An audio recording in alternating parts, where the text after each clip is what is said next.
만나면 좋은 친구 MBC. 2023년 개면연이 이제 딱 하루 남았습니다. 올해 부산은 말 그대로 다사다난했습니다. 오늘은 올해 7대 부산 주요 이슈를 선정해 소개합니다. 미리 말하지만 안타깝게도 좋은 뉴스가 없었습니다. 지금부터 뉴스앤이슈 패널과 함께 지난 한 해를 되짚어봅니다.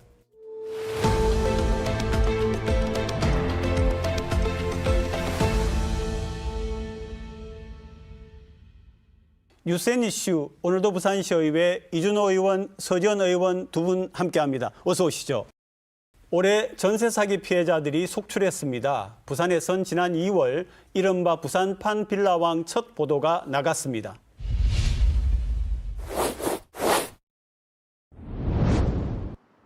부산 광안리 해수욕장 인근 20층짜리 오피스텔입니다.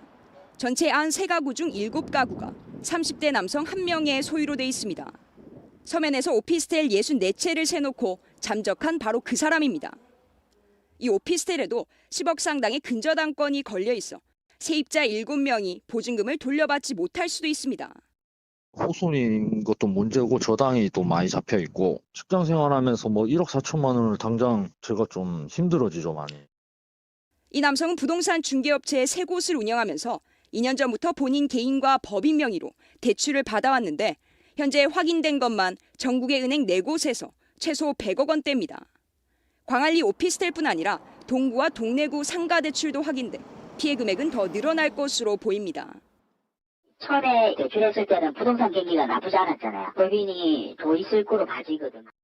집주인의 잠적으로 대출금 상환이 밀리자 은행 측은 최근 서면 오피스텔 64채에 가압류를 건 상태입니다. 경찰은 사기 혐의로 이 남성에 대한 수사에 착수했습니다. 빌라왕, 정확히 무슨 말입니까? 네, 이제 말 그대로 빌라를 엄청 많이 보유를 하고 그 빌라를 이용해서 사기 행각을 벌인 사람을 우리가 빌라왕이라고 합니다. 부산에도 빌라왕이 있습니다. 이 빌라 62채를 이용해가지고 한 64억 원 정도의 이 전세 자금을 돌려주지 않고 사기를 친 사람이 있어요. 또 부산 같은 경우는 부채 비율이 80%가 넘는 주택이 한 2만 호 정도 되는 걸로 집계가 되고 있거든요. 그래서 이 빌라왕과 같은 이런 사태가 너무 많이 우려되는 시점이다라고 말씀드리고 싶습니다. 근데 그 뉴스에서 보면은 집주인이 이모 씨라고 했는데 이모 씨는 바지 사장이고 진짜 사장은 최모 씨다 이렇게 하는데 둘 관계가 혹시 나온 게 있습니까? 이번 사안 같은 경우에서도 주범과 배후가 분명하게 함께 연결이 되어 있었는데요. 사실상 이모 씨는 이혼했던 전 남편으로도 밝혀진 바가 있고요. 네네. 그 외에도 자신의 그 동서지간 그리고 고등학교 동창까지 지인과 가족이 모두가 하나의 주범으로서 그리고 배후로서 조직적으로 얽혀 있는 이런 사례가 있습니다. 지금 그 1심이 나온 걸로 알려져 있는데 1심 결과 혹시 알고 계세요? 네, 검찰은 10년을 구형했습니다. 10년을 구형. 네, 네네. 그런데 안타깝게도 재판부에서는 6년을 선고했습니다. 그 이유가 방조범 으로 보인다라고 해서 조금 감형을 받았는데요. 다행스러운 것은 검찰에서 즉각 항소에 나서겠다는 입장입니다. 방조가 아니고 공범으로 이렇게 검찰에서는 보고 있고 분명히 항고를 통해서 더 높은 수위의 판결을 이끌어내겠다라는 또 자신 있는 입장을 가지고 있기 때문에 우리가 재판 과정을 좀 지켜봐야 될 것 같다라고 생각합니다. 사실상 지금까지 현행법상으로 사기죄는 최대 징역 15년까지 선고는 할 수 있습니다만 이미 구형이 되고 선고가 된 케이스를 보았을 때는 10년 미만인 경우가 굉장히 많은데요. 1년 미만의 징역형이 38.7%이고 56% 정도는 피해자의 선처 요구나 합의 없이도 세입자가 피해금을 일부 회복했기 때문에 감형이 되는 그러한 사례들도 있습니다. 그렇기 때문에 피고인 가운데 45.4%가 실형을 면한 이 상황에서 과연 피해자들은 이에 대한 법적 책임과 함께 보증금에 대해서도 돌려받을 수 있을지 없을지도 불분명한 상황이라서 지금 이 사법적인 체계에 대한 변화의 목소리도 시급한 상황입니다. 45% 이상이 사법적인 걸 면했다라고 말씀하신 거죠, 지금? 네. 그럼 일단 사기를 쳤는데 그다음에 뒤에 어떤 수습을 하면은 그 판결이 그렇게 된다는 그런 얘기입니까? 집행유예가 35% 집행유예가. 정도이고 네네, 벌금형이 네네. 8.4%, 벌금형의 집행유예가 0.9%입니다. 하지만 이마저도 피해자와 합의가 이루어진 경우는 44%에 불과합니다.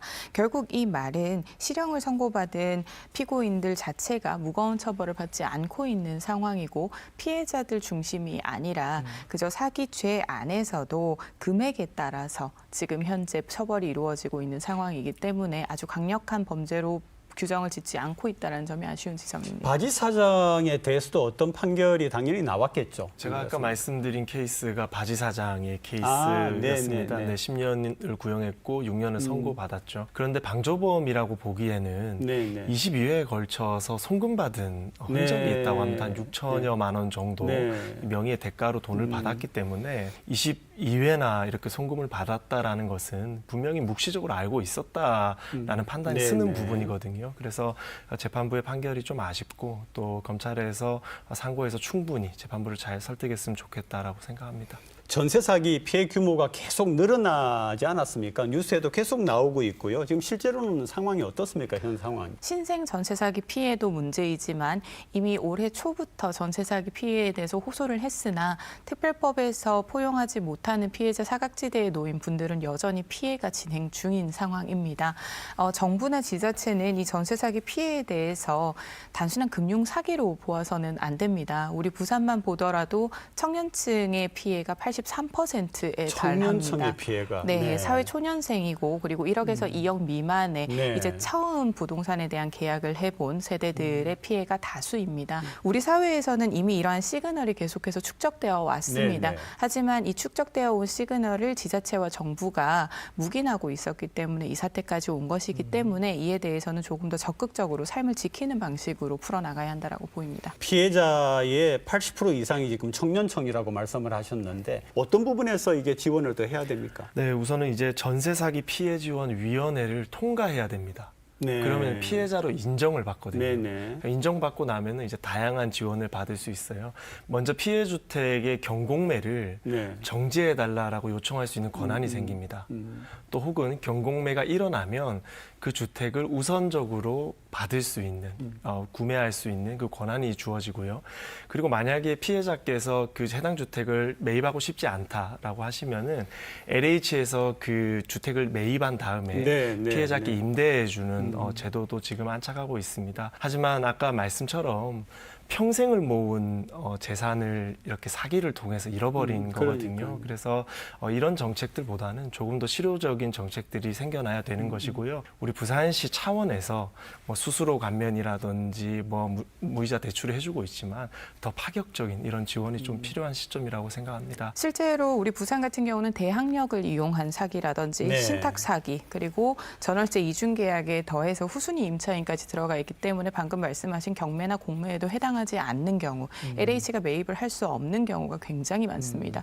그래서 피해자들에 대한 대상을 확대를 해야 된다라는 것과 우선은 기조 자체를 선구제 후회수에 네네. 대한 부분으로 초점을 맞춰서 해야 우리 청년 세대의 삶이 무너지지 않는다라는 것을 강조하는 것입니다. 맞습니다. 지난 6월 부산에서 발생한 사건 하나가 전국을 충격에 빠뜨렸습니다. 이른바 또래살인 정유정 사건입니다.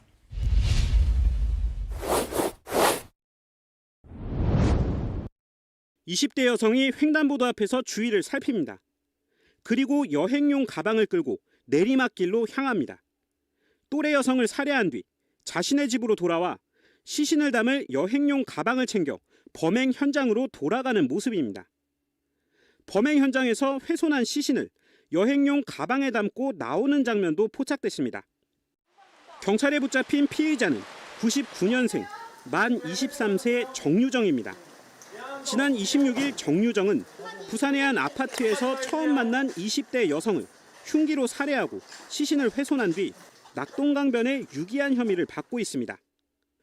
범행 이틀 전 자신을 학부모라고 속이고 과외 중개 애플리케이션에 중학교 3학년 과외 선생님을 구한다는 글을 올렸고 피해자가 연락을 해오자 미리 사둔 교복을 입고 찾아가 범행을 저질렀습니다. 말다툼을 하다 우발적 범행을 저질렀다고 주장해온 정유정은 계속된 추궁에 살인을 직접 해보고 싶었다고 자백했습니다. 자기가 계획 범죄라고 순순히 자백하고 우리 수사에도 협조를 하고 있습니다. 범행은 석 달 전부터 준비한 것으로 드러났습니다. 네, 정말 전국을 충격에 빠뜨린 그런 사건이었는데요. 특별히 이 사건이 충격을 줬던 이유가 따로 있었죠. 참 끔찍한 살인이었습니다. 특히 이 정유정 사건에서 가장 충격적이었던 부분은 일상에서 우리가 익히 사용을 하고 있던 중개 플랫폼을 이용을 해서 살인 대상을 물색했다라는 지점입니다. 당시에 거리에서 불특정 다수에게 흉기를 겨냥을 하는 칼부림 사건들도 함께 있었기 때문에 더더욱 사회적 경각심이 높아질 수밖에 없었는데요. 반사회적 성향을 가진 한 개인이 불특정 다수에게 불안감을 그리고 나의 일상을 무너지게 한 대표적인 범죄 사건이라고 생각합니다. 충격을 많이 받은 이유는 한 3가지 정도 있는 것 같아요. 첫 번째는 철저하게 수개월 전부터 살인 대상을 물색했다는 점. 그리고 두 번째는 마치 마트에서 물건 고르듯이 이 어플을 통해 가지고 본인이 살인할 대상을 선택했다는 점. 그리고 마지막으로는 살인 이후에 밝은 모습으로 걸어가는 그 영상이 공개됐습니다. 사람이라면 하기 힘든 행동들이거든요. 그래서 많은 우리 국민들께서 좀 충격에 빠졌었고 지금 이야기하면서도 매우 좀 고통스러운 그런 사건이었던 것 같습니다. 1심에서 무기징역을 선고받았는데 항소를 했다고요? 검찰은 사형을 구형했고요. 이제 재판부에서 무기징역을 선고했죠. 정유정 측은 즉각 항소했습니다. 정유정 측에서 즉각 항소를 했죠. 보통 항소를 할 때는 뚜렷한 이유가 있습니다. 뭐 건강상의 이유라든지, 뭐 술을 많이 먹었다든지, 아니면 뭐 우발적이었거나 뭐 이런 여러 가지 항소의 이유를 드는데 본 사건은 철저하게 살인을 위해서 계획되고 설계되었던 사건입니다. 그런데 항소를 이렇게 한다라는 것은 재판부의 판정에 불복하겠다라는 것이거든요. 그래서 저는 이 선택이 정말 개탄스럽다라고 표현하고 싶습니다. 또 작년에 왜 돌려차기 사건이 있지 않았습니까? 그 사건 이후에 어떻게 피해자를 보호하는 그런 방안이 잘 마련이 됐습니까? 어떻게 됐습니까? 네, 그렇게 최근에 일련의 사건들과 관련해서 지자체 차원에서 나설 수 있는 크게 2가지의 변화를 만들어내기는 했습니다. 2가지의 변화요? 네, 우선 첫 번째로는 우리 범죄 피해자들이 이제 발생을 하게 되면 검찰이나 경찰 측에서 피해자 지원 센터로 안내를 하게 됩니다. 하지만 그동안 피해자 지원 센터의 예산이 충분하지는 않았습니다. 하지만 이번 사안을 계기로 해서 16개 구군에서 그 범죄 피해자 지원 센터에 일정 부분의 예산을 지원을 하게 되면서 즉각적 구호 조치나 경제 활동에 있어서도 좀 긴급하게 지원이 필요한 부분, 그리고 뭐 격리를 해야 되는 수용 시설에 대한 부분에 대해서도 일정 부분은 지원이 좀 더 여유 있게 되었다라는 지점에서는 큰 변화라고 생각을 하고요. 두 번째로는 이제 범죄 피해자들의 대상에서 그동안 스토킹 범죄만 다루어져 왔던 부분에 데이트 폭력에 대한 피해자도 함께 지원을 하게 되게끔 조례 개정이 있었습니다. 그러므로 인해서 지금 부산시에서 지원하고 있는 이젠센터라는 곳에서 그동안은 스토킹 범죄에 대한 대상만 격리 조치를 해왔다면 데이트 폭력까지도 좀 확대를 하면서 불상사가 발생하는 부분에 대한 변수를 최대한 관리를 하기 시작했다라는 지점이 좀 의미 있어 보입니다. 더하여 이 범죄 피해자에 대한 애프터케어의 관점에서 가이드라인부터 해서 좀 쌍방향으로 스마트워치가 지급이 되는 부분이라든지 이에 대한 기술적인 부분을 통해서 핸드폰의 어플리케이션까지 법무부가 현재는 개발하고 있는 것으로 보입니다. 늦은 감은 있지만 지금 저희 국민의힘 비상대책위원장으로 취임하신 한동훈 전 장관께서 그 피해자 제도 개선 TF를 만드셨어요. 그래서 거기서 어떠한 이제 피해자들을 위한 대책을 마련할지 정책을 마련할지 지금 TF팀에서 다양한 논의들을 하고 있는 것으로 알고 있습니다. 대표적인 것이 가해자가 피해자에게 가까이 다가가면 피해자에게 자동 알림을 해주는. 자동 알림을. 그래서 이제 신고도 하거나 본인을 숨길 수도 있는 이런 전자 시스템이죠. 전자 시스템을 개발해서 이제 보급하겠다라는 입장입니다. 저는 행정적 차원에서 이런 접근도 매우 중요하지만 우리가 엄벌적 차원에서도 좀 접근을 해야 될 것 같아요. 묻지마 폭행이라든지 또 강간이라든지 이런 부분에 있어서는 엄하게 다스려야 됩니다. 엄하게 해야죠, 정말. 네, 엄하게 다스려야지 범죄자들 또 그리고 범죄를 하고자 계획하는 사람들한테도 경고가 될 수 있기 때문에 행정 차원에서 이런 계속 제도 개선과 또 엄벌주의가 좀 융합돼서 좀 개선이 됐으면 좋겠다라는 생각입니다.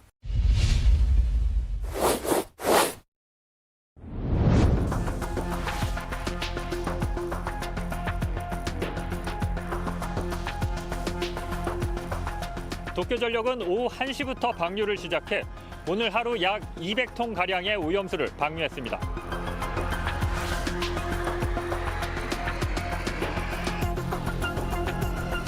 바다와 그게 이제 이래 돼 보니까 미리 조금 산하려고 이래 했는데 없어요. 국민의 안전과 건강에 조금이라도 무해가 있다라고 하면 강하게 일본에 요구를 할 것이고.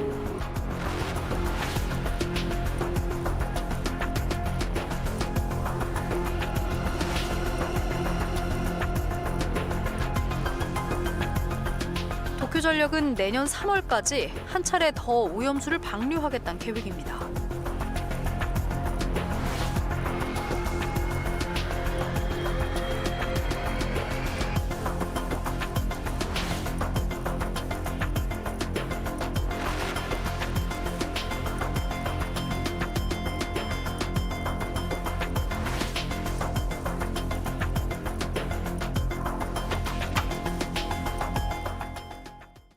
네, 지난 8월 24일 끝내 일본이 후쿠시마 오염수를 방류를 했고요.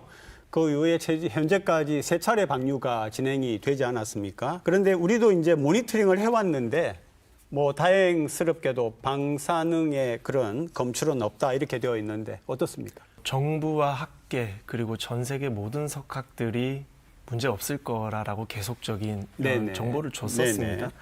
역시 예상한 것처럼 뭐 방사능 검출은 없었고요. 오염수라는 것이 이 세수대야 물처럼 아무 때나 첨벙첨벙 되는 것이 아니고 쿠루시오 해류라는 걸 따라서 태평양을 한 바퀴 돌아서 대한해협으로 들어옵니다. 그 시간이 한 2년 정도 걸리고요. 네. 그래서 과학적으로 당연히 지금 시점에는 우리가 방사능이 검출된 일은 없다라고 다시 한번 말씀드릴 수 있을 것 같습니다. 안심할 수는 없는 문제지요. 과학에서 100%가 없다라고 하는 것처럼 우리 세계는 지금 처음 겪어보는 형국에 놓여져 있습니다. 네. 오염수를 방출한 케이스가 최초이기 때문에 계속해서 지켜봐야 하는데요. 말씀하신 것처럼 단 4개월 지났습니다. 아직 우리나라의 해안가로 오염수가 직접적으로 들어오지 않은 상태입니다. 지금 실제로 일본이 방류한 오염수는 23,400여 톤 아니겠습니까? 보관 중인 1,000여 개 중에서 16개만 소진을 한 상태입니다. 네. 남은 양은 차츰차츰 누적이 될 것이고 이 기간에 따라서 어떠한 결과를 부여질지는 그 누구도 장담할 수 없는 상황입니다. 근데 우리가 오염수가 방류가 되면 수산물 소비가 줄어들 거다 이렇게 이야기들을 했는데 실제로 보니까 마트에서는 오히려 매출이 늘어나고 또 수산물을 파는 외식점에서도 카드 사용이 늘었다고 하는데요. 네, 이제 마트는 한 15.2% 매출이 네, 증가했고요. 또 횟집, 초밥집은 한 2.1% 정도 증가를 네. 했습니다. 저는 이런 현상을 이렇게 봐요. 우리 국민들께서 과학과 정부를 좀 신뢰해 주신다.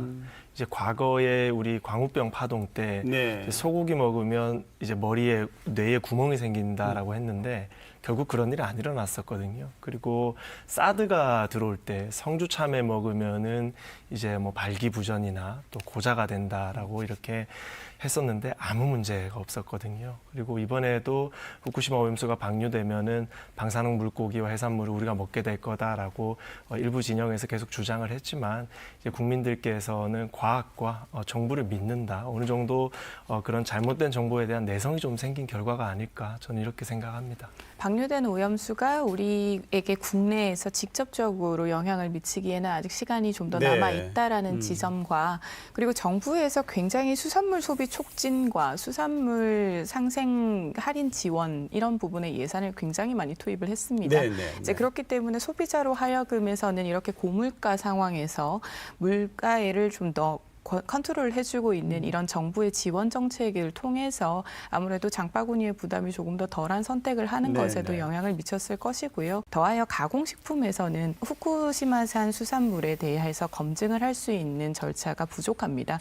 이에 대한 부분과 활어를 싣고 있는 일본의 후쿠시마의 바다나 그 오염됐을 거라고 예측이 되는 해양물이 포함이 된 트럭은 컨테이너를 통해서 여전히 부산항 앞바다에 들어오고 있습니다. 물론 소량이라서 직접적인 영향은 미칠 수 없겠지만 이러한 사례를 말씀을 드리는 부분은 결과적으로 관리가 될 수 없는 영역도 분명히 존재하기 때문에 수년간, 수십 년간 우리는 지켜봐야 한다라는 점을 강조드립니다. 올해부터 2028년까지 3조 1,437억 원의 예산이 사용될 예정이라고 하는데 어떻게 평가하세요? 네, 구체적으로는 해수부에서 3조 1,128억 원, 그리고 원자력안전위원회가 213억, 그리고 식품의약품안전처가 96억을 사용하게 됩니다. 28년까지만요.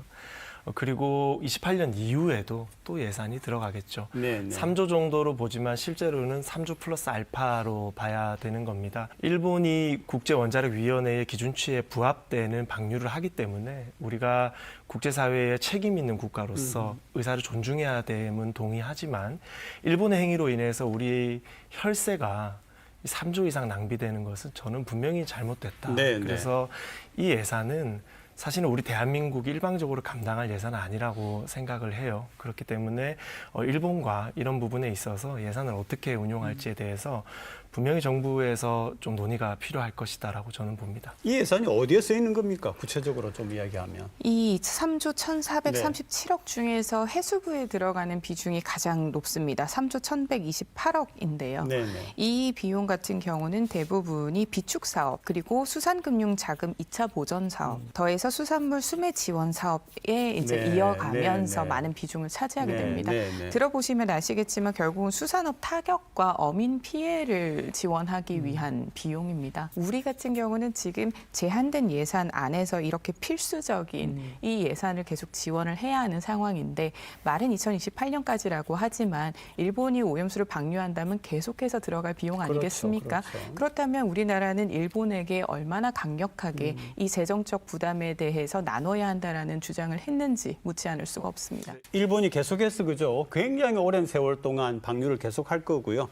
근데 당장 우리가 알고 있는 향후의 그 방류 일정은 혹시 알고 계십니까? 그것이 바로 핵심입니다. 앞서서 계속해서 뭐 우리가 시민의 안전도 챙긴다 뭐 이렇게 말씀은 하시지만, 우리는 지금 이 후쿠시마 오염수 방류 때문에 3조 넘는 예산을 써야 한다라고 발표하고 있지 않습니까? 이후에도 이 방류 계획에 따라서 계속해서 비용을 내야 됩니다. 그 비용에 대한 부담을 왜 우리 국민들의 세금으로 해야 합니까? 일본이 책임을 져야지요. 하지만 이 부분에 대해서 전혀 말씀을 하지 않는다라는 부분에 대해서 좀 유감을 표한다는 말씀이고요. 실제로 지금 1차, 2차, 3차 방류가 좀 이루어졌지만 4차 방류는 내년 초로 전망이 됩니다. 하지만 변수가 존재합니다. 도쿄전력 같은 경우에서는 지금 제1원자력 발전소에서 핵 오염수 3차 방류를 시작을 했을 때 이 해체 작업에서 이미 실패했습니다.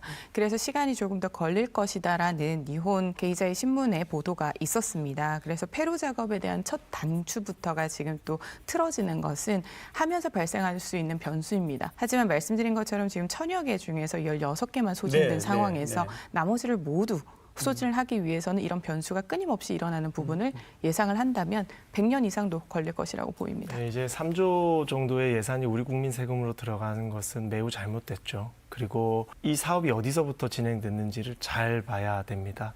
일본이 방류 계획을 아주 오래전부터 세웠어요. 그래서 그 방류 계획 초기에 일본과 정확한 이런 협의를 하지 못했던 전 정부, 그리고 방류되는 시점에 이런 예산을 정확하게 조율하지 못한 현 정부, 저는 공동의 책임이고 모두 할 말 없다고 생각합니다. 일본 같은 경우는 올해 3차까지 방류를 마쳤습니다. 2만 톤 정도 방류를 했고요. 내년 2월 17일부터 한 4차 방류를 예상하고 있다고 합니다. 4차 방류 이후에 또다시 일본 정부와 도쿄전력 그리고 IAEA가 협의해서 5차, 6차 방류 시점을 잡겠다는 계획입니다.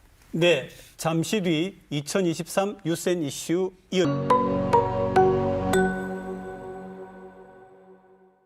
올해의 뉴스앤 이슈 이어갑니다. 네 번째 뉴스입니다. 지난 10월에는 한국관광공사 이재환 부사장이 부산을 촌동네라고 비하한 발언이 알려지며 파문이 일었습니다. 지역을 바라보는 중앙의 시각이 적나라하게 드러났습니다.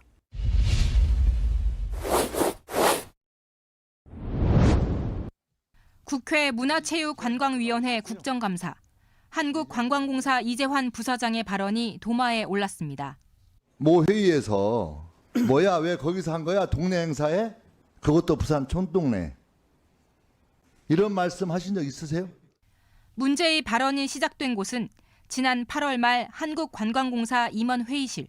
한국 방문의 해 기념 행사를 부산에서 추진한 것을 두고 이 부사장이 부산을 촌동네라고 표현하며 막말을 쏟아낸 것을 지적한 건데 이 부사장은 부인합니다.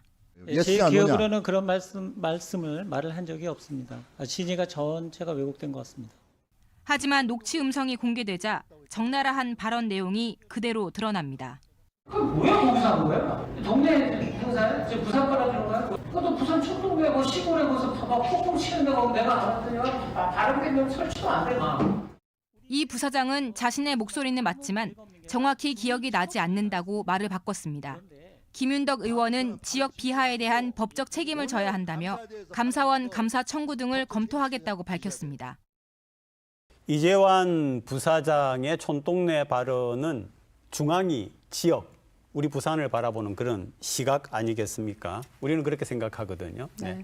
책임의식이 있고 지역 감수성이 있는 인사를 적재적소에 포진을 하느냐, 그저 캠프에서 함께 정치적 활동을 해왔던 인사를 낙하산 인사를 하느냐에 대한 임명권자에 대한 책임의식으로도 보여질 수 있고요. 마침 그 당시는 우리가 엑스포를 한참 유치 활동을 하고 있었을 때 아니겠습니까? 이런 상황에서도 관광공사에서의 이러한 발언은 매우 여전히 유감입니다. 네, 이재환 부사장이 이런 개인의 잘못된 행동과 생각으로 이야기한 것을 임명권자의 책임이라고 표현을 하시는데 임명권자면 뭐 대통령을 이야기하시는 것 같아요. 네.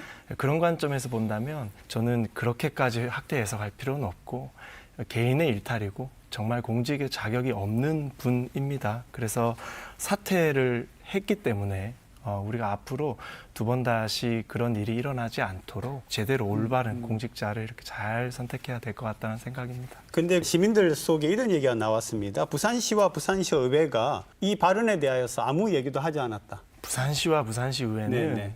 입법기관과 행정기관입니다. 네네. 논평과 성명을 내는 그런 일을 하는 기관이 아닙니다. 어떠한 정책이나 기관을 대상으로는 낼 수 있지만 이 한 사람의 발언을 우리가 성명이나 논평을 내기에는 이 행정기관과 입법기관으로서는 부적절하다라고 저는 봅니다. 논평을 내는 기관이 아니라고 말씀을 하셨는데 우리는 부산시 의원입니다. 부산 시민을 대표를 하고 있고요.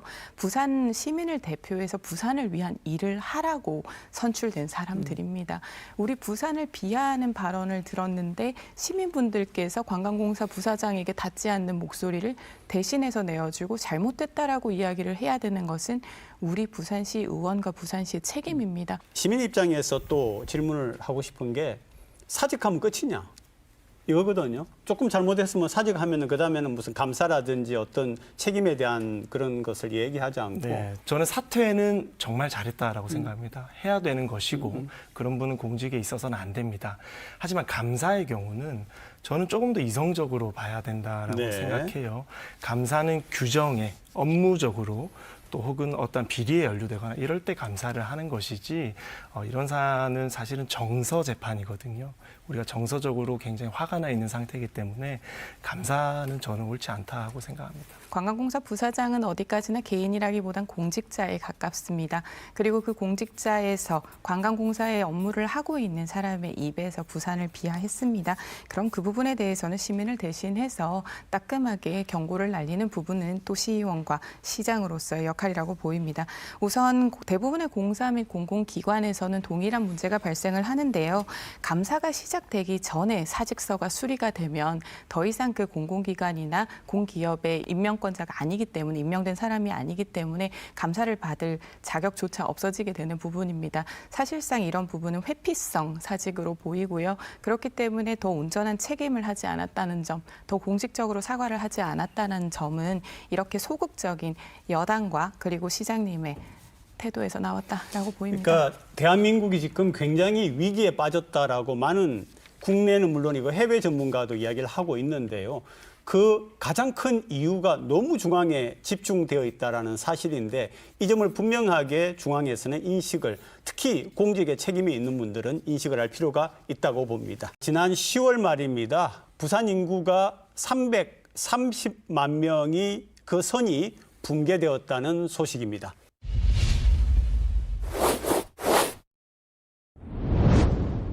(2016년만) 해도 340만 명이었습니다. 그랬는데 4년 뒤인 2020년에 보면은 340만 명이 무너졌고요. 2023년 10월에 330만 명이 무너졌습니다. 부산의 인구 감소 추세 이래 됩니까? 네, 정말 심각합니다. 네. 대전이 지난 10년과 비교해 보면은 10년 동안 9만 줄었고요. 네. 광주도 4만 줄었습니다. 네. 울산도 4만 줄었습니다. 부산은 21만 줄었어요. 21만. 네. 대전, 광주, 울산 다 합쳐도 부산보다 적게 줄었습니다. 부산은 유출이 되면 전부 다 수도권으로 대부분이 그렇죠. 가고 있다라는 통계가 있습니다. 그래서 지금 우리가 골든타임에 놓여 있다라고 저는 진단합니다. 결혼으로도 이어지지 않고 출생으로도 이어지지 않기 때문에 새로운 인구가 탄생하는 순간은 계속 줄어들고 그렇죠. 있고 고령화로 인해서 사망하는 인구는 늘어나기 때문에 우리 부산이 이제 2034년이 되면 298만 정도로 전망을 하고 있지 않겠습니까? 이제는 우리 부산 자체의 도시를 유지할 수 있는 경쟁력인 이 인구 정책을 어떻게 가시적으로 이끌 건지에 대해서 내년부터는 좀 더 심도 있게 본격적으로 지원하지 않으면 안 될 것으로 보입니다. 그래서 방금도 이야기 나왔는데 이게 지금 보니까 부산이 인구 문제 종합 세트더라고요. 뭐냐면은 혼인 인구가 줄고 청년 유출이 심하고 고령 인구는 많으니까 또 그런 문제가 그 안에 들어있고 이거 어떻게 대책이 뭡니까 도대체? 네, 우선 비상경제 대책 회의라고 해가지고 이제 비상 상황에 이제 시장 주제로 회의를 개최를 합니다. 부산시에서는 회의를 개최를 했었고요. 여러 가지 진단할 수 있는 아이템들을 개발했습니다. 먼저 500명의 청년을 선발해서 2년 동안 한 3천만 원 정도 지원하는 도약 프로젝트를 신설했습니다. 그리고 이때까지는 우리 공공기관에 지역의 인재들을 30% 우선 채용하도록 되어 있었는데 40% 우선 채용하도록 문호를 더 늘려줬고요. 또 부산형 청년 세대 특별 공급 그리고 맞벌이 가구 지원 등 다양한 사업들을 하고 있습니다. 하지만 부산은 지금 인구 100명 중에 7명이 매년 수도권으로 이탈하고 있는 그런 곳이거든요. 그래서 조금 더 획기적인 계획이 필요합니다. 더 이상 부산시 차원에서 접근할 것이 아니고 정부 차원에서도 보조를 받아야 되는 그런 상황에 놓여 있다라고 생각합니다. 그리고 최근에 인천시가 18세까지 현금 지원을 1억까지 해주는 아이 한 낳으면 1억까지 지원하겠다 그렇게 정책을 개발했습니다. 우리가 전통적으로는 현금 지원을 해주는 것을 포퓰리즘으로 강조하는 경향이 컸었는데 이 저출산 대책만큼은 좀 현금성 지원이 보장되지 않으면 출산을 기피하는 경향이 있거든요. 그래서 인천시의 이런 사례를 우리 부산도 좀 잘 벤치마킹하면 좋겠다는 생각입니다. 중앙정부에 의존할 것이 아니라 지자체가 더욱더 적극적으로 나설 수 있게 중앙정부가 예산에 대해서 그리고 권한에 대해서 이양을 많이 해주셔야지요. 그리고 인천에서의 1억 정도의 그 지원에 대한 말씀을 주셨는데 예산이 있어야 합니다. 그 예산이 있으려면 당장 세금을 납부하는 우리 경제활동 인구도 많아야 하고 청년층이 떠나지 않아야 한다는 것이 가장 핵심입니다. 하지만 단순한 일자리 공급이나 단순하게 분절된 그런 지원만으로는 충분하지 않다라는 것이 이미 수십 년의 정책을 통해서 드러났습니다. 사회 안전망도 필요하고 생활 물가나 그리고 경제 활력 그리고 다양한 사람들과의 교류 이런 것들이 다 필요한 것입니다. 실제로 한국인의 행복조사라는 결과 자료에 따르면 우리 부산은 주요 7곳 도시 중에서 1위였습니다. 만족도도 1위였고 그리고 미래 안전성에 대한 부분이나 전반적인 삶 만족도, 행복감 모두 1위였습니다. 하지만 서울로 수도권으로 모두 이동하고 있습니다. 청년이 몰리는 수도권은 오히려 삶에 대한 만족도가 낮음에도 불구하고 계속해서 유입이 되는 이러한 부분은 지역적 맥락으로 조사가 다시 필요한 지점입니다. 그러니까 부산으로 기업들을 유치하려고 하면은 좀 세금을 정하는 것에 대한 권한을 지방으로 이양을 해주면은 그 지방 지역에 맞게끔 세제를 하면서 기업도 유치하고 청년도 들어오고 이렇게 하는데 도대체 그거는 그런 주장은 있는데 아예 중앙에서는 그런 생각조차 안 하는 것 같아요. 네, 이제 뭐든지 물꼬가 트여야죠. 그런 것들을 하기 전에 선행돼야 되는 사업이 있습니다. 먼저 산업은행 이전이죠. 그런 대형급 공공기관이 선언적으로 와줘야지 후발대 그리고 또 이어서 계속적으로 기업들이 러쉬를 하게 될 겁니다. 그래서 저는 산업은행을 시작으로 우리 기업들도 진출할 수 있도록 좀 양당이 좀 협치를 통해서 빨리 부산으로 좀 이양을 먼저 해주면 좋겠다라는 간절한 마음입니다. 내년에 당장 우리가 이 일은 해야만이 이런 인구 문제가 좀 나아질 수 있다라고 한다면 뭘 드실 수 있겠어요? 우선은 내년 같은 경우는 우리가 부산에서 역류하반 365일 열린 어린이집을 운영합니다. 그러니까 맞벌이 부부들이 언제나 어디서나 아이를 맡길 수 있는 그런 환경을 조성하겠다라는 취지죠. 하지만 그 개소가 너무 부족하기 때문에 적어도 구별로는 이렇게 365일 시간제 어린이집을 확충할 수 있도록 우리가 내년에 사활을 걸면은 이제 우리 어머니들, 아버지들이 아이를 키우기 좀 편한 도시로 탈바꿈되지 않을까 생각합니다.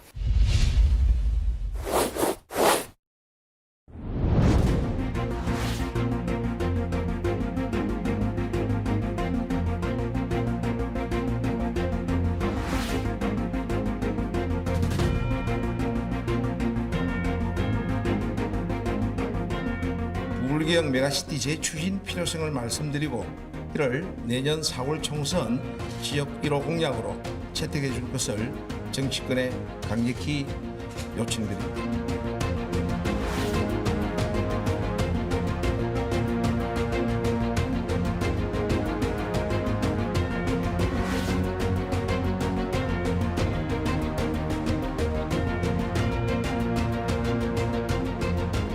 반드시 뉴시티가 성공을 이루어서 부산, 경남, 울산이 하나가 되어서 좀 더 강력한 도시 경쟁력을 갖출 수 있도록 지역과의 교감도 없이 그야말로 불쑥 소환된 부울경 메가시티 재추진 제안은 뜬금없고 무책임하다는 비판 속에 공감대를 얻기란 쉽지 않아 보입니다.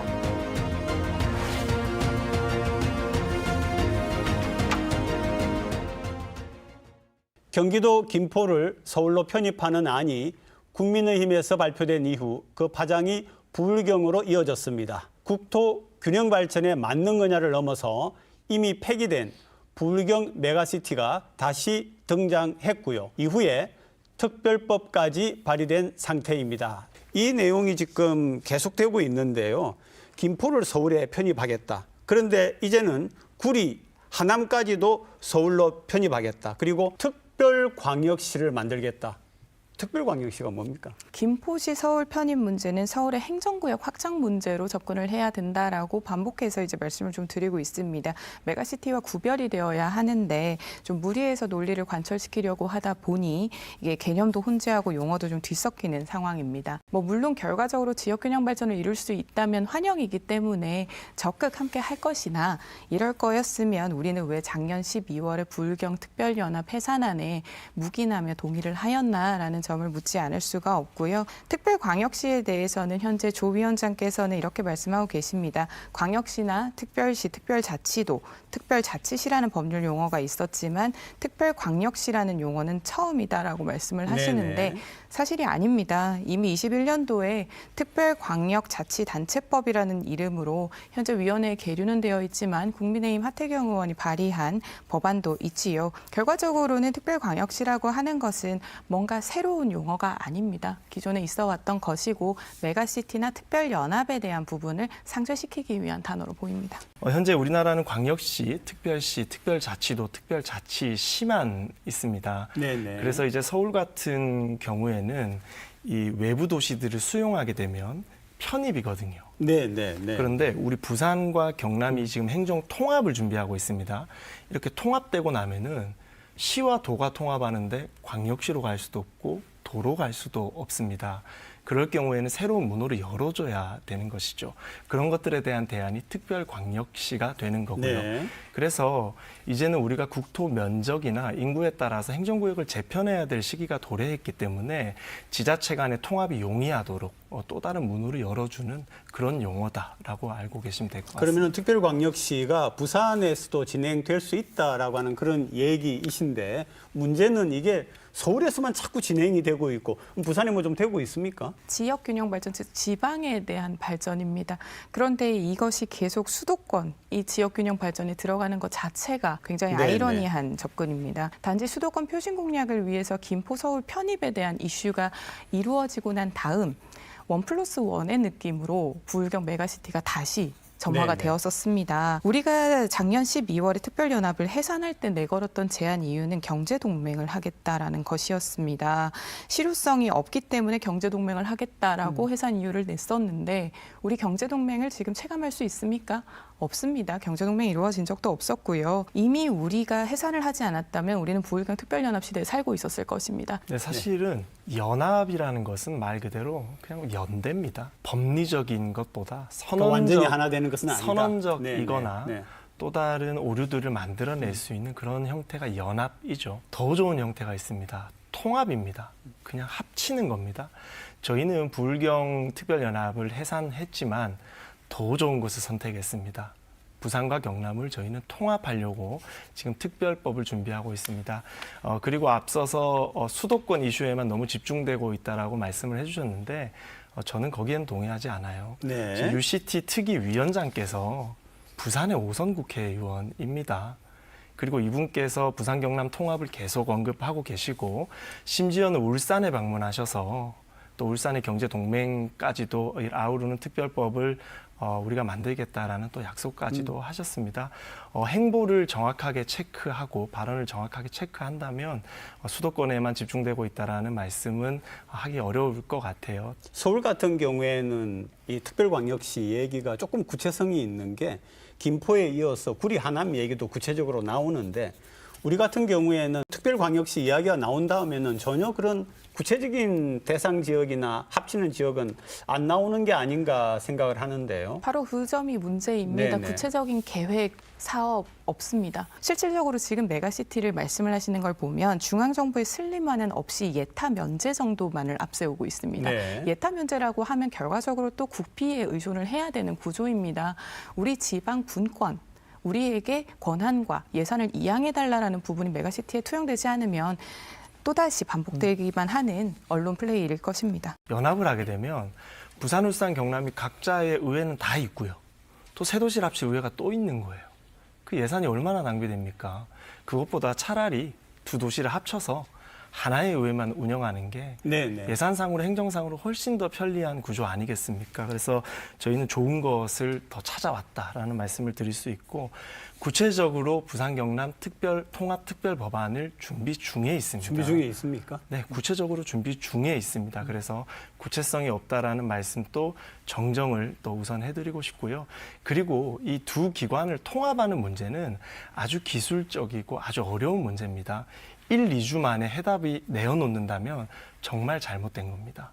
그래서 아주 오랜 시간 논의가 돼서 제시돼야지 저는 마땅한 것이기 때문에 비판도 너무 시기상조성 비판이다라는 말씀 드리고 있습니다. 뭐니 해도 올해 부산 최고의 핫 이슈는 지난달 29일입니다.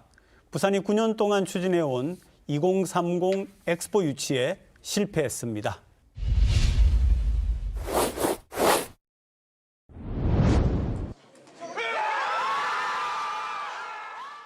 프랑스 국제박람회기구 총회에서 부산이 사우디아라비아 리야드에 큰 표차로 지며 2030년 세계박람회 유치에 실패했습니다. 부산은 29표에 그쳤고 사우디 리야드 119표, 이탈리아 로마가 17표를 얻었습니다. 투표를 한 회원국 165개 나라 중 사우디가 3분의 2 이상을 득표해 1차 투표 만에 엑스포 유치권을 따냈습니다. 결선 투표에서 사우디를 역전하겠다는 전략은 5일머니에 눌려 꺼내보지도 못했습니다. 국민 여러분, 그동안에 지원해 주신 것에 대해서 성원에 충분히 응답하지 못해서 대단히 죄송합니다. 저개발국에 천문학적인 돈을 지원하겠다는 사우디 물량 공세를 당해내기에는 역부족이었습니다. 저희가 서면 지지를 받은 나라 표보다도 지금 나오지 않은 것은 좀 충격적인 일입니다. 하지만 이 과정에서 대한민국은 원팀으로 정말 열심히 뛰었고 프랑스 현지까지 찾아온 부산 응원단도 새벽까지 부산에서 응원전을 펼친 시민들도 아쉬움을 감추진 못했습니다. 엑스포 유치가 실패를 했는데 박형준 시장은 재도전 의지를 밝혔죠. 할지 안 할지는 아직 모르겠습니다. 하지만 우리 박형준 시장께서도 그리고 대통령께서도 또 재도전할 의향이 있는 것처럼 언론에 이렇게 조명이 되기는 했습니다. 그리고 저는 우리나라가 이제 국제사회에 아주 수준 있는 국가이기 때문에 그만두는 것도 명분이 있어야 된다고 생각합니다. 평창올림픽도 우리가 삼수를 했고 아시안게임도 재수를 한 끝에 우리가 쟁취를 해낸 그런 국가 아니겠습니까? 우리 국민성이 포기를 바라고 있지 않기 때문에 우리는 꼭 다시 도전할 거다라고 봅니다. 드러난 예산만 7천억 이상이 사용이 됐습니다. 부산 엑스포 유치 도전은 나쁘냐고 물을 수 있겠습니다만 지금 이 부산 엑스포의 도전은 나쁘다라고밖에 말씀드릴 수가 없을 것 같습니다. 실제로 2030년에 반드시 유치해야 한다고 했던 엑스포가 이제는 2035년도 괜찮다는 식으로 좀 바뀌고 있는데요. 5년이 더 미뤄지더라도 지역 발전에는 불가능한 것이 없다, 오히려 괜찮다라는 이러한 의미가 지금 들어가는 부분은 결국 특정 시점까지 지역 발전 성과를 내야 하는 것은 임기에 쫓기는 정치인의 뇌구조에서 나오는 부분이지 우리 부산과 시민과 미래를 진정으로 생각하는 부분이 아닙니다. 실제로 이러한 부분들에 대해서 가덕 신공항도 29년으로 당겼던 부분은 좋은 촉매제가 되었습니다만 모든 것이 엑스포 중심이었습니다. 이에 대해서 좀 더 우리 지역 균형 발전과 미래, 인구 정책에 대해서 논의를 할 시대라고 생각합니다. 예산 7천억 쓰셔서 잘못했다라고 말씀해 주셨는데 그 7천억 예산 안에는 민주당 의원님들 해외 출장 다닌 예산 포함되어 있습니다. 유치할 때는 국회의원부터 구의원분들까지 같이 유치로 예산으로 출장 다녀서 유치 활동했고요. 심지어 우리 엑스포 특위위원장 민주당 의원님이셨어요. 그분 활동 여비도 포함되어 있습니다.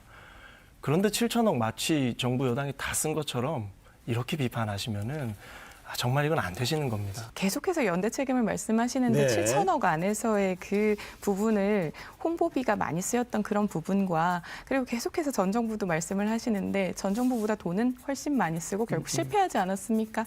반성에 대한 부분이 먼저 되어야 합니다. 유치가 확정되지도 않은 상황에서 엑스포를 지역개발의 촉매제로 써왔습니다. 이렇듯 유치 목적을 발전한 국가나 지역을 홍보하는 용도로 쓰느냐 아니면 이 지역 발전의 촉매제로 인식하느냐에 따라서 유치 실패에 대한 평가 기준도 나뉘게 되는데 우리는 후자입니다. 그렇다면 이제는 부산 시민들께서 감동할 수 있는 당장 나의 삶을 지킬 수 있고 나의 내일을 기대할 수 있는 정책들로 보답해야 한다라고 봅니다. 제가 시민들의 기대가 너무 크셨기 때문에 또 그만큼 또 아쉬움도 많고 그러다 보니까 다음에는 돼야지 하는 그런 생각에서 그럼 북한은 안 될 건데 그럼 어디서 하게 되나 이런 약간 그런 질문이 있으신 것 같아요. 두 분이 시민분들이 가지신 생각 속의 그 질문에도 어디다라고 후보지를 대답해 주시면 좋겠습니다.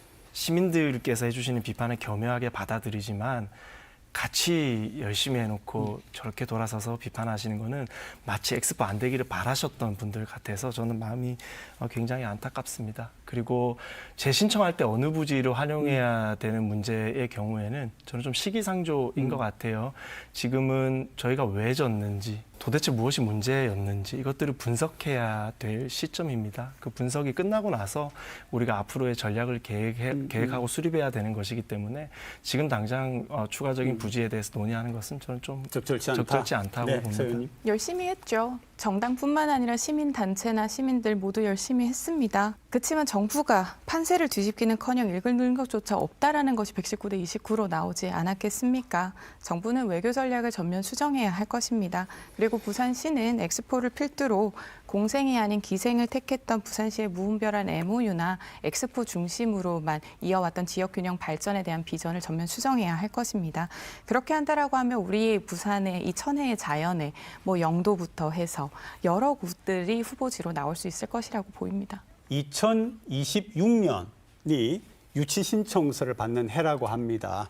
그 내년에는 어느 정도 여론이 하지 말자가 형성돼야 될 것 같은데 아마 지금 우리 시민들 분들께서는 적극적인 생각은 안 하고 계시는 분위기입니까? 정치권에서는 적극적인 것 같아요. 정치권에서는 평창 아시안게임 월드컵 다 이 좌절을 맛볼 때마다 전략을 수립해 가면서 재도전을 했었기 때문에 정치권에서는 아주 결기를 가지고 재도전 의사를 가지고 있는 느낌이고요. 시민들께서는 아직 의사를 저희가 정확하게 알 수가 없습니다. 시민분들과 아직까지 공론화된 이런 의견을 나눌 기회가 없었거든요. 우리가 감정을 추스리고 원인 분석을 잘 하고 난 뒤에 시민분들과 또 추후의 방향성에 대해서 논의할 수 있는 분명히 사회적 공간이 생길 거라고 저는 봐요. 자칫 정치적 성과에만 집중하는 태도, 이 부분이 개선이 없다면 계속해서는 어려울 것으로 보입니다. 실제로 지금 오사카 세계 박람회를 보면 빚덩이라고 비판을 받고 있습니다. 약 3조 이상 국가와 지자체 예산이 지금 투입이 되어야 하는데 61조라는 책임지지도 못할 경제 성과를 계속 부각을 했었습니다만 그것은 유치가 결정이 되고 모든 예산이 투입이 된 다음에 대한 기대 효과일 것입니다. 그 전까지 들어가는 이 예산에 대한 부분은 결국은 자원 분배를 왜곡할 수 있다는 지점이 분명히 있습니다. 우리 인구가 계속 줄고 있고 세입도 줄고 있습니다. 이 부분에 대해서 우리가 갑자기 떨어지는 예산이 없기 때문에 어떻게 할지에 대한 것까지도 고민이 필요한 것으로 보입니다. 시청자 여러분, 올해 한 해 고생 많으셨습니다. 내년에는 좋은 일만 있기를 바라고 또 기대합니다. 한 해 동안 우리 두 분 패널께서도 정말 수고 많으셨습니다. 시사 포커스인도 어김없이 새해 1월 7일 일요일 아침에 다시 뵙겠습니다. 여러분 고맙습니다. No, I'm not colorblind. I know the world is black and white.